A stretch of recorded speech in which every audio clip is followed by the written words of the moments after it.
Alright, welcome back. This is a review for Fruits Basket Season 2, Episode 22/47. I know I'm late. I've been, my work's, I had in-service at my school for the past, week and a half or so. So, I've watched the episodes. I just haven't gotten a chance to review them. So, yes, I haven't been able to do this, so sorry about that. Anyway, but I have a little time right now before school officially starts for me. So, here we go. I'm going to hopefully try to keep this brief, but I don't know how well that's going to work. Anyway, so I'm actually going to skip over the first half of this episode, which is kind of the conclusion to and wrapping up Yuki's backstory and kind of how he feels about Toru. I'm going to leave that for a little bit because I just want to kind of skip over to the mid-section and the end half where we talk about some other little things, which include we start off with the absolutely adorable moment between Kyo and Toru, and Kyo taking away Toru's script for the play, and then she's trying to grab it, and it's so cute, and the kind of halfway flirting. It's so adorable. And then you get Pouty Face Toru, which Pouty Face Toru is best Toru because you don't really typically see that face on Toru, and it's so fun to see that. Then we get, when Yuki shows up, he wants Toru's kind of out of the room. Yuki's like, oh, hey, about that hat, I don't have it anymore, Toru has it, so I don't have to give it back to her, and of course, Kyo kind of visibly gets upset, but he doesn't actually do anything, because Toru comes back in and he's up and leaves. And then we jump over to them rehearsing the play, which, Toru is doing an absolutely great job at. Absolutely. I'm being sarcastic here. She's not doing too well in the acting department, playing the evil stepsister. And eventually it's decided they're just going to rewrite the characters to fit their actors. And Toru suggests, oh, hey, can you read Yukio's as well? Because, maybe he'll actually join us for the play if, he actually has a role that he can actually act out as better. And she's getting worried. Yuki notices this, of course, and says, hey, since I have student council duties, I'm going to head and go look for him. Of course, he finds him. And, of course, during this, you kind of briefly see that Kyo is thinking about his kind of version of when he ran into Yuki as a kid with the hat, and thinking how he didn't want to touch it. Anything that Yuki touched, he didn't want it anymore, so that's why he was that's why he kind of looked at him the way he did in Yuki's backstory. But Yuki comes up and he's like, hey, you're making everyone, including Toru, worry. You should stop sulking over here in the corner. And, Kyo gets upset when he hears him mention Toru. Yuki's like, hey, if you got something to say it to me. Come on, don't just beat around the bush, say it to me, And, Kyo's like, you're just a prince, basically, and so you're someone who you live this high and fancy life. You got waited on. You had your mom and dad there to care for you, and you got everything that you wanted and ever needed, and that you were loved and cared for, and you didn't have to worry about trying to get impossible things because they're always right in your reach. You didn't have to be the fool like I was, who I dreamed of something impossible. And he kind of gets stops there because Yuki turns around and just stares at him like, really? Really, you're telling me this? And of course, Yuki, we may now know Yuki's backstory and go, yeah, we know that was not his life whatsoever, but Kyo still doesn't know what Yuki's backstory is. He doesn't know all the struggles of which Yuki went through. And of course, it's very similar. Yuki doesn't know all the struggles of which Kyo was going through. He knows a little bit about Kyo's backstory from what Akito told him when he was a kid, but he doesn't really know what Kyo's gone through either. But Kyo gets upset and he walks off. And then we get Machi and another girl in her class that come up, and they're like, oh, they're excited, or at least the other girl's excited. And she's like, oh, hey, your class has put on a play. I really wish that you had been the prince, because I figured you're the most prince-like person I know. Don't you agree so, Machi? And Machi, instead of agreeing with her, is like, no, I don't think so. She's just the president. Get used to it. She calls Yuki the president. It's so funny and so cute. She's like, no, the president is nothing like a prince. And then she just walks off. And the other girl's like, oh man, she's so rude. She always says these weird things. But Yuki, we see Yuki's reaction to it, and he's kind of surprised because pretty much he just was just yelled at by Kyo, saying that you're a prince, you got everything that you wanted. You have no reason to, you know, you have nothing bad ever happened to you. You only ever had good things happen to you. And Machi comes up and basically counters that and says, no, he's nothing like a prince. And you'll find in my next review that she goes into a little bit more, but yeah, he's nothing like a prince. Which is, well, again, I'll get into that in the next review. So then we jump over to Kyo, and he walks in, and he sees Toru in the classroom, and she's sitting there all by herself, and she gets excited when she sees him. She's talking about, oh, they redid the script and all this, and Kyo kind of realizes that he realizes that Yuki was right, because he says, you're making her worried.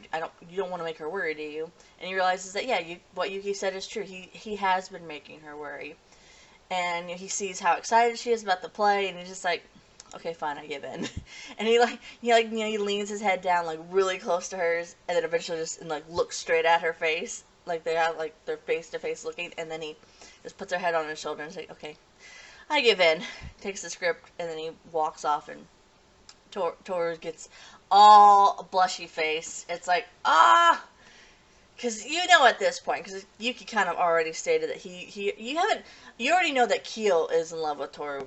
Toru hasn't officially stated what her feelings are, but you can tell what her feelings are. You can tell that she definitely has kind of some form of feelings towards Kyo, but hasn't at least stated or admitted that to it.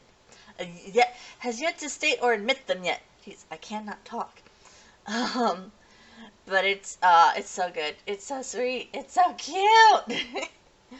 Okay, so now I'm gonna go back and I'm gonna talk about the Yuki stuff, which is, he says that, when he first saw Toru, he didn't really think much of her. She was just, just a normal average girl that needed some help. That he actually, besides just kind of inviting her to live with him out of kindness, he also did it because he was trying to rebel against the Soma family and the whole Zodiac curse.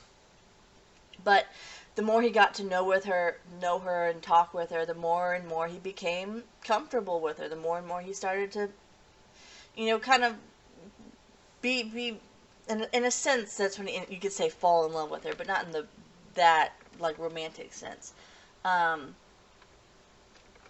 And that's because she started. He says, she listened to him without judging him or complaining or saying oh, or making fun of him or anything like that. She wholeheartedly listened to him and gave him encouragement and support and tried to be there for him when she could. And over time, he kind of started to see her as a mother figure. Which, Kakaro's like, I don't really get, but, he makes an interesting point, and then Yuki counters it, but Kakaro's like, well, aren't you just kind of, there's lots of people who look for a mother figure, or, a lot of people who look up for, in their partner, they look for a mother-type figure. He says, and they make it work out all the time. It's like, aren't you just, aren't you just twisting your logic so that way you can avoid saying that you're giving up on her because you know that Kyo kind of has beaten you to her?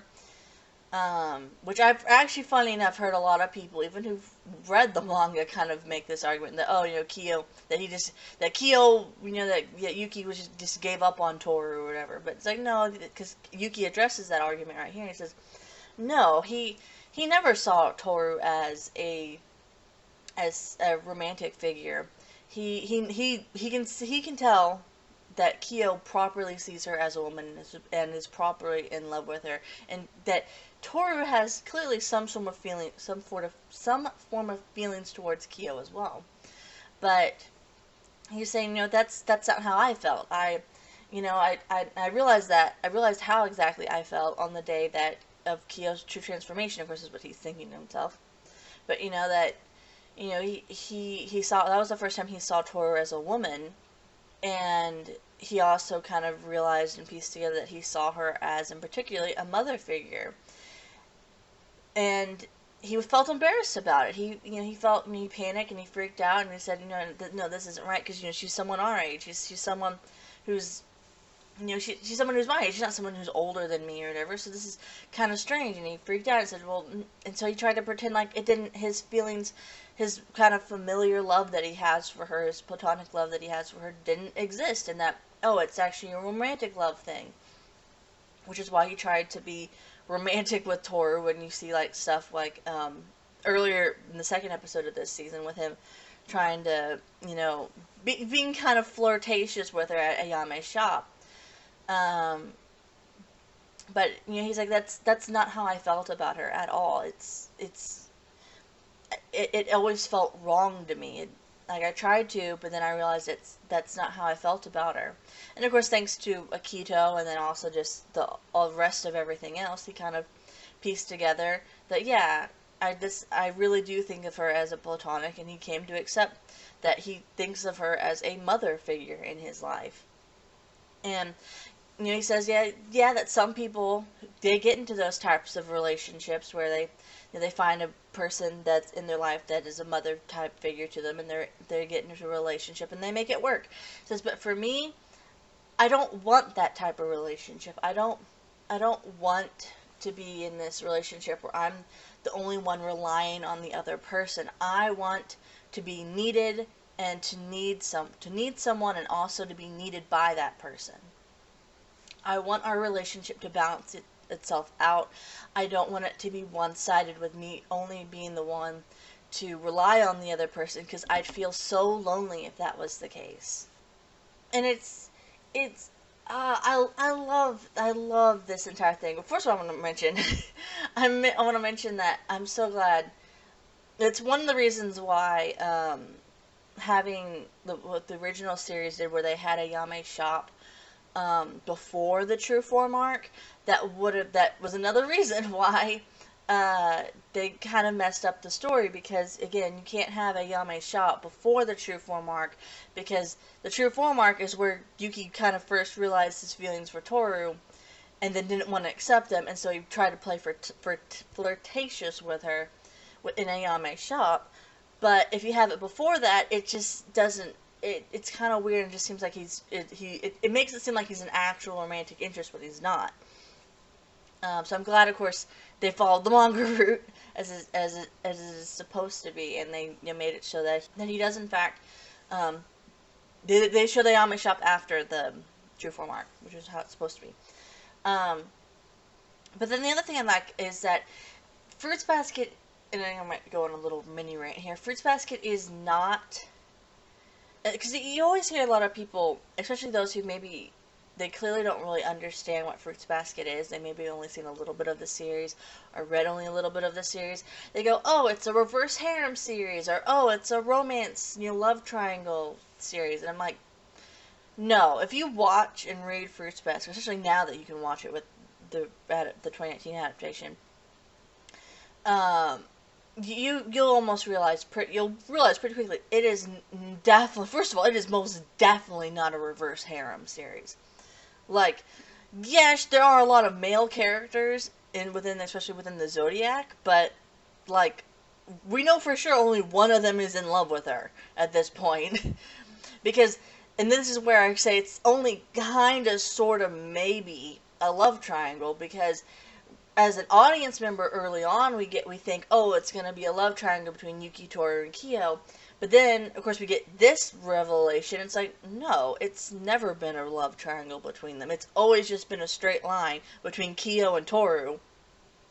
And Yuki kind of realizing what his own feelings towards Toru are, which is, and in a sense, another straight line, but not not a love triangle, type connection line. But in this case with Yuki, he has a platonic love for Toru. And it's actually, again, that's also something that's very refreshing to see in animes, especially even in shoujo series, but just in animes as a whole, is that you have a main character who you don't have to worry about, oh, who is Toru gonna choose, or will she choose the princely character, or will she choose the rebel boy, if you want to kind of put them into stereotypes, because they're not really if you want to put them into their typical stereotypes, even though these characters are definitely not those stereotypes. Um, but I mean, because in any other series, that's how it would be. But in this case, it's no. Yuki does not feel that way about Toru. He sees her as a mother figure, and it's so refreshing to see that you have a main character, one of the main three characters in Fruits Basket, who isn't in fact in love with the main female heroine. And so it makes it so that it's really refreshing to see that, hey, you can have there are platonic relationships in these types of series, and it's so sweet to see, and it's amazing, and I love it so much. And it's so good. um, but I think that's really technically speaking about it. Um, I think people are, I don't know if you can hear it enough, I think people have messaged me on Discord. So that's not your Discord if you think it's your Discord. Sorry about that. I don't know if you can actually hear it, but if you can, sorry about that. um, but yeah, so I just love the fact that, I mean, this episode is a great episode just in general, but I love the fact that Yuki's feelings for Toru aren't that of a romantic, because that's something that you would expect. Of course, this entire series and the entirety of Fruits Basket really has a tendency to take the typical tropes that you see, especially in shoujo anime and manga, but also just kind of anime in general, and just completely turn them on their head and change it up. Oh, you thought you were going to get a reverse harem, one girl surrounded by a bunch of boys who are by the Zodiac members who are mainly a bunch of guys. Nope, it's not even close to a reverse harem. Only really two of them, at least what you think two of them, are in love with them. Are in love with her. Oh, you thought it was just going to be a love triangle? Nope, turns out that it's a straight line, and the other boy thinks of her as a mother figure.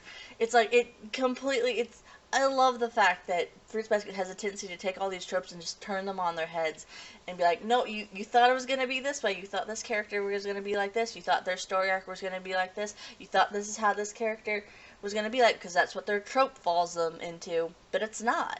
Or this is what the genre trope of the series will fall them into. And it's like, nope, it's not at all. Anyway, but it's so good. I love it too much. Anyway, so that's really about it. So thanks for watching, and bye for now.